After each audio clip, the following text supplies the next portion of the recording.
à tous, bienvenue dans C'est Canteloup. Uniforme à l'école, régularisation des médecins étrangers, congé naissance. On revient évidemment sur la conférence de presse XXL du président. D'autres questions ? Non, Laurence Ferrari, je vous ai déjà bâché, je crois. Merci. Oui, la journaliste avec le pull moche. Ah, sympa. Hélène Manarino, TF1. Bonsoir, monsieur le président. Vous aviez promis un événement, un rendez-vous avec la nation. On s'attendait à quelque chose d'énorme et finalement, pas grand-chose, même pas un cadeau fiscal. Comment ça ? 3 heures en prime time avec moi ? Le cadeau, c'était moi. Super. Alors, vous avez commencé votre conférence par dire que la France était aujourd'hui mieux armée qu'il y a 6 ans et demi. Oui, ça veut dire on est mieux que sous Hollande. Depuis 2017, j'étais super. Et en 2023, j'étais très bon. C'est d'ailleurs tout naturellement que j'ai viré Borne. Alors justement, vous avez dit pourquoi ce gouvernement le plus jeune de l'histoire ? Pour son action et son efficacité. Voilà, je veux de la vitesse. D'ailleurs, je dis bravo à Amélie Oudéa-Castéra qui a été très vite pour faire sa première connerie. Du coup, d'ailleurs, à l'Éducation nationale, maintenant, elle est très identifiée. Audace, efficacité, action. Ah oui, vu comme ça.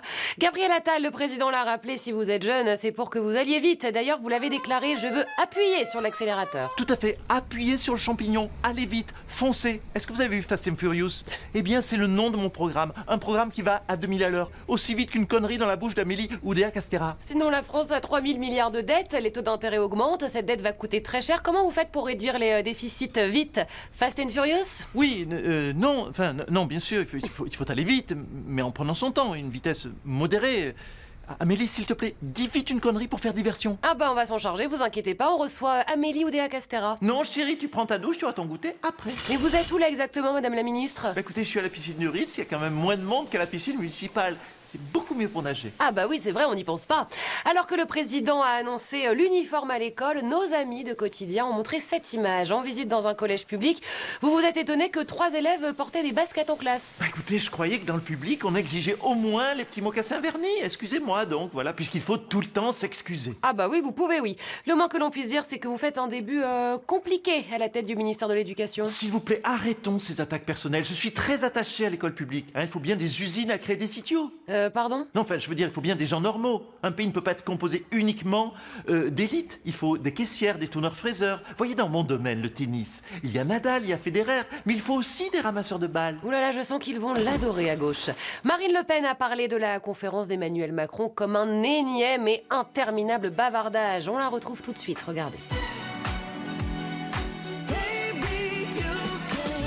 Marine Le Pen, bonsoir. Oudéa, je sais pas quoi, démission, voilà. Ah, ça y est, ça recommence. Non mais franchement, mettre ses enfants dans le privé, mais quelle honte! Ah oui, en 2017, vous avez dit « Mes enfants ont fait leur scolarité dans le public ». Et le Parisien avait enquêté, et finalement, 2 de vos enfants ont été scolarisés dans un internat privé. Et alors? Moi j'ai le droit de mentir, je ne suis pas ministre de l'Éducation nationale, moi. Je suis candidate à la présidentielle, et un candidat présidentiel a le droit de mentir.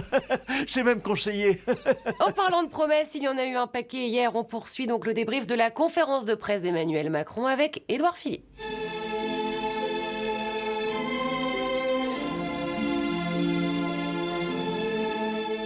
Édouard Philippe, bonsoir. J'imagine que vous avez regardé le président hier. Oh bah oui, je suis un homme de droite. Et quand un président de droite parle, je l'écoute. Et là, il n'a pas été de main morte. Direct, sans échauffement, là. Bam! Uniforme à l'école, plus d'autorité. Pour les jeunes, suppression des tablettes, service civique, bam, bam. Marseillaise, bam, bam, bam. Déjà qu'il n'était pas aimé des adultes, alors maintenant il va être détesté des enfants. Il y a quand même une mesure sociale pour relancer les naissances. Le président propose un congé naissance où les 2 parents peuvent garder leur enfant pendant 6 mois sans travailler et en étant mieux rémunérés. Ah, c'est là qu'on sent la patte de Nicolas Sarkozy chez Macron. Quel rapport ?